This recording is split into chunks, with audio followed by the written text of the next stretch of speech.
Bonjour Église Le Sentier. Mon nom est Boris Kate Nasiga Anna. Je suis l'aîné d'une fratrie de 4 enfants du côté de ma mère, avec une grande sœur du côté de mon père.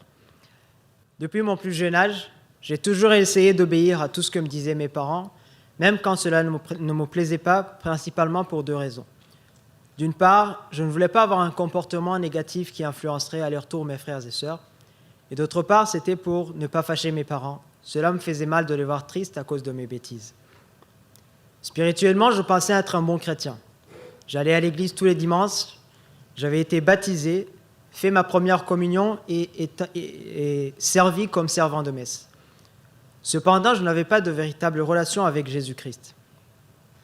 En dehors du dimanche, je ne lisais pas ma Bible et je priais surtout en cas de besoin ou pour demander quelque chose à Dieu.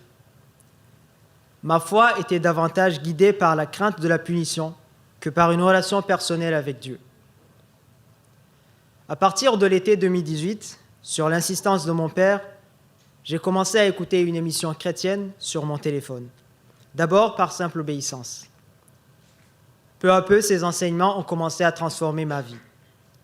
En particulier, l'appel du vendredi à la repentance et à l'acceptation de Jésus-Christ comme Sauveur et Seigneur m'a profondément bouleversé, remettant en question ma conviction que le salut dépendait uniquement du bon comportement.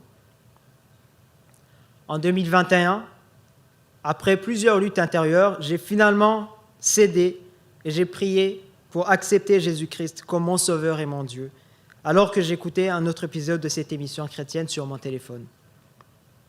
Cependant, je n'avais pas encore exactement compris ce que cela voulait dire. Je pensais qu'à partir de ce jour, j'étais débarrassé du péché. Mais puisque je voyais certains péchés ou mauvais comportements continuer dans ma vie, j'étais déçu de moi-même et je me disais que je n'étais pas vraiment sauvé. En 2024, toujours en écoutant un autre enseignement sur mon téléphone, c'est là finalement que j'ai compris que mon salut ne dépendait pas de mes efforts, mais de ce que Jésus a fait sur la croix. Comme il est écrit dans Éphésiens chapitre 2, versets 8 à 9. En effet, c'est par la grâce que vous êtes sauvés, par le moyen de la foi. Et cela ne vient pas de vous, c'est le don de Dieu. Ce n'est pas par les œuvres, afin que personne ne puisse se vanter.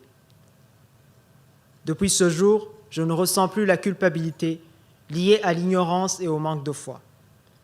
J'ai compris que Jésus-Christ m'a libéré de la mort et du péché, et qu'en lui, j'ai maintenant la vie et l'espérance.